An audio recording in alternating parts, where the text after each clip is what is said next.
morning. Welcome to Garage. So last time you saw Vargas assemble the motor, Kyle and I just sit back and learn. This time we got a few more parts on the way, and we have a few that arrived. So we got a new oil pan, which looks really nice, exhaust flange, intake flange. That can all be assembled, but what we got to do is start getting the front cover prepared. This was the old one, and we are trying to keep the cost down. So what I need to do is prepare this. It's got a hole in it right here. First thing I'm gonna do is clean all this stuff up. This thing has seen a lot of oil, and that's what sucks. We gotta get all that out of there because it's really hard to weld aluminum if it's not clean. This has to be very clean. So we're gonna try and strip all the paint off of it, get all this, what was tried to be repaired off of it, wheel it down, get it back down to bare metal, and yeah, we'll see how good we can get it. Hopefully I can get this repaired.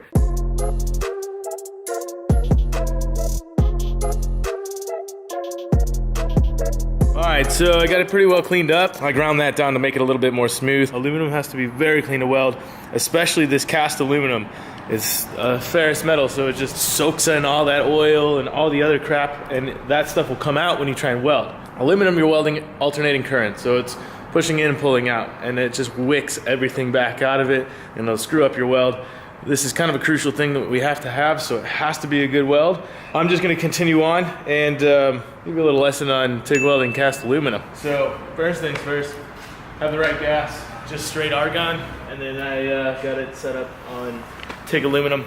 This Multimatic is just insane. It kind of takes over for you, so you don't have to do too much as far as settings go. So this right here is tungsten, right? And this is straight tungsten. It is green. That's what you use for aluminum. You can use a couple different things, but green is really good for aluminum. This, when you do this like a pencil tip, you want to start kind of like this, just a bit over it. And when you do that, the alternating current, the current's pushing like this, back and forth. So when that's pushing, what it does is when it comes back, it melts this tip, and that'll turn into a ball.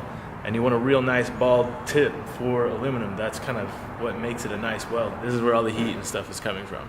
And then you'll be feeding in the wire. You have to manually feed that wire in. So it gives you a little bit, TIG welding is great to me because it gives you a little bit more control over everything. You just kind of get to take your time. Torch angle is a real big deal too. When you're welding something like this, you can have a little lean to it. It's almost ideal to be like this. You don't want to be dragging it like this, you know. It's better to push into it. When I first started, I would do just this and just feed it in. If you want to move fast, you got to be able to move this fast too. I used to just sit, grab one of these, and practice. See, and I kind of roll like that finger, and that's what keeps it a little steady. Well, at least, and then like that, you don't have to stop either. Yeah. You can like go through the whole thing rather than just like, like I just finished it. Yeah, you stop. Yeah. Have to reset. Yeah. Yeah. That's the cool thing about TIG welding. You can't stop and reset. What the fuck you guys doing, huh? I was gonna ask if you guys needed a hand with anything,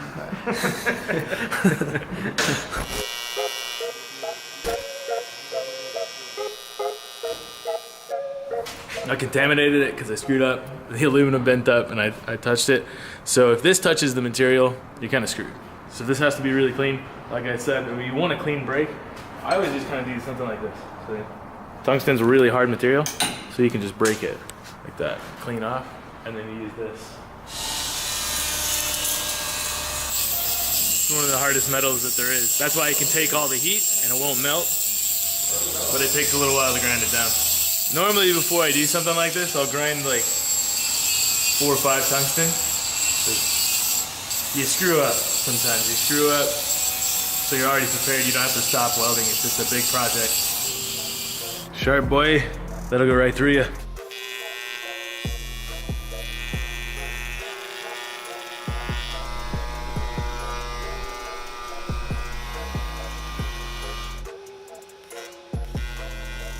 Alright, so that was repaired, but this is damaged here, see that?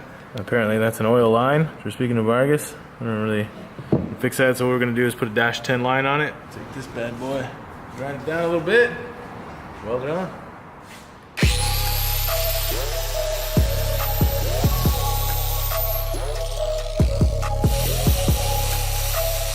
Hopefully it welds all right. It's kind of a really odd spot, to be honest. I'm gonna go a little bit thicker, so a little more heat, like that.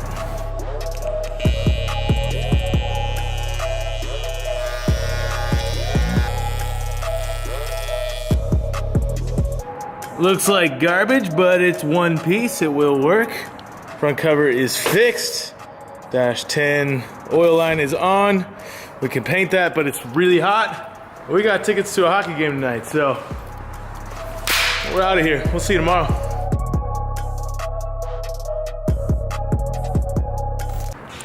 All right, so we're back. Game ruled. We gotta paint this up. I fixed that up yesterday and added that bung.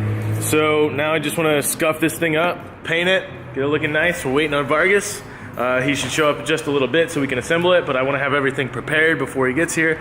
And yeah, I'm pretty excited. The motor's looking sick.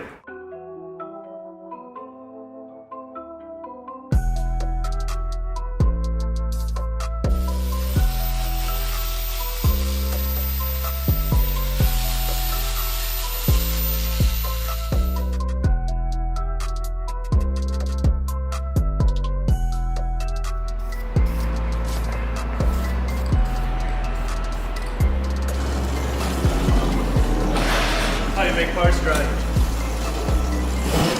Look who shows up. Our savior.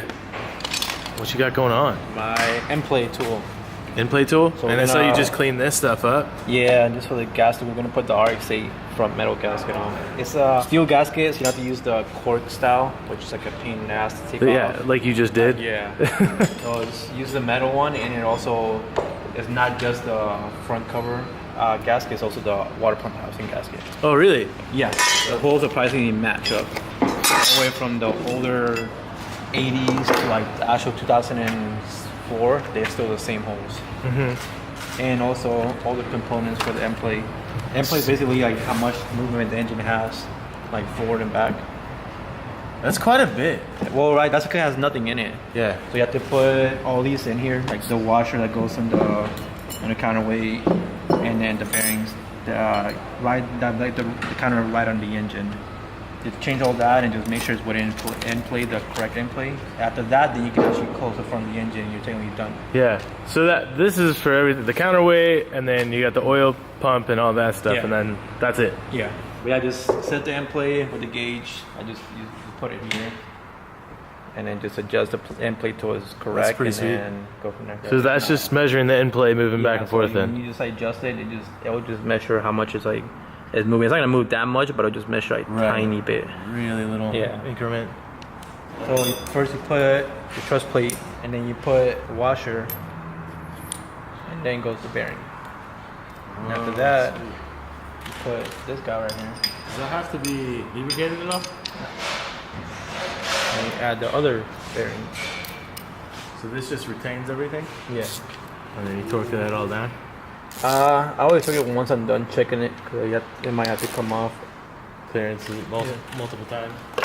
So after this, you just put the other parts on. You put the oil pump drive, and the other pump drive that we're not using anymore. But it has to be there. It has to be there. Now we have to machine a spacer the same thickness. What's that piece right there? You just put on? This is a crank. The crank pulley. Vargas. What's the problem? Is it the wrong size? No! So I came pretty hot in the little cart on the corner, and I over-corrected, and I smacked the A end fitting. That we welded on yesterday. What? Yeah. What? That was my last fitting, bro. There's no way we can fix that. I gotta cut it off and redo it. Did that just happen? Yeah. Oh wow. Nothing is safe. What are you looking for right now? 2000s a play. So you see how it's 0 right now? So then you get a little trusty pry bar, and then you basically try to pull the engine this way, and boom, right there. You're basically just pulling the crank forward to see what the max it pushes. And max right now like is 1.5, and if I get a little more, it's 2, so it's 2 on point. Good job, John. Now that I know that it's right, just gotta take it off one last time, and put the rest of the bolts, and then torque them to correct spec, and add a little bit of oil on here, so when the engine first turns on, it's not just turning on dry. It has something to lubricate it. What is that? Just a new seal? Yeah, just a new one because the other one was pressed in a lot, which like Mazda sells it like that, but I just don't like seeing the main seal all the way in there. I like seeing it flat. Yeah.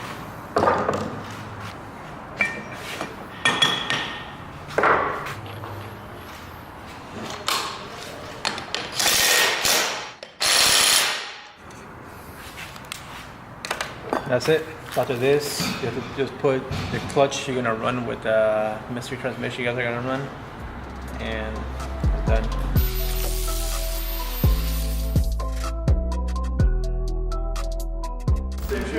So you just lube that stuff back up there? Yeah. There's like a pile of 20 of them over there.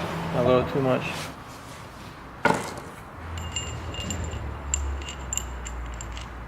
How much tension do you put on that? This? Yeah. Oh, nothing. I just tighten the bolt behind it. That's it. That's it. See. I actually got scared that you're Thought I gonna was don't gonna f this one up. It's a nice blue fitting on it now. See, see, good thing I did that. You seal? Do you need to remove this tape first? Nah, we're not sealing the water pump yet. Yeah, but how you gonna get it off? Just move the gasket forward. All right, whatever. Didn't know if it would damage it. Not really, because like the down here is not gonna do anything. But what needs to seal up here. So Gotcha.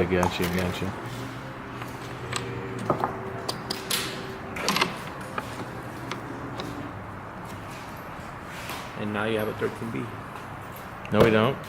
Almost. Still need to put an oil pan on Yeah, it. but still, you don't really need oil to run it, right?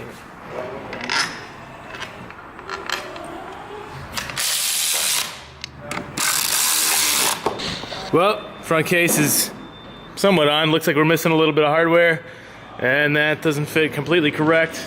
And our boy's just leaving. So John's out. We're missing a few things. We got to get the oil pickup.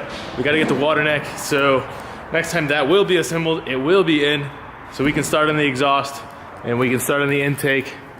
And hopefully we have that done, because it is getting really close to the end.